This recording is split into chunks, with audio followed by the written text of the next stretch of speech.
মানুষের সামনে মানুষের দুঃখ দুর্দশার কথা বলে নিজের জন্য হাজারো হাজারো গাড়ি বাড়ি তৈরি করার সুযোগ করবে না। তাই যখন বলা হয় ইসলামের কথা, তখন বলা হয় ইসলামের নামে রাজনীতি করতে দেওয়া হবে না। যে দেশে প্রায় 18 কোটি মুসলমান বাস করে, সে দেশে কোরআন সুন্নাত দিয়া রাষ্ট্র চলবে না, চলবে ধর্ম বিরোধী। এটা হতেই দেওয়া যাবে না। সাম্রাজ্যবাদী, সম্প্রসারণবাদী, সমাজতন্ত্রের এজেন্টরা আল্লাহর দ্বীন জমিনে কায়েম হতে দিতে চায় না। তারা বাধা দিয়েছে, তাদের বাধাকে উপেক্ষা করে আল্লাহর দ্বীন জমিনে কায়েম করতে কারা কারা রাজি আছেন একটু হাত তুলে দেখা। নারায়ে তাকবীর, নারায়ে তাকবীর।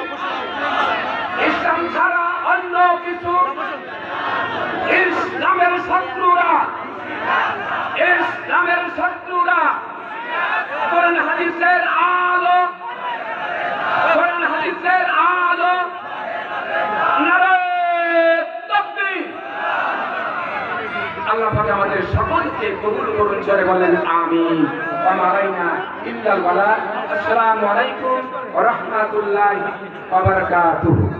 ওই চেষ্টা নামাজের জন্য আমাদের অনুষ্ঠান এখনই বিরতি, বাদ এসে আমাদের অনুষ্ঠান আবার শুরু হবে ইনশাআল্লাহ। জেনাদের রোজনায় অল্প কিছুক্ষণের মধ্যেই ঈশা জামাতের আযান হবে।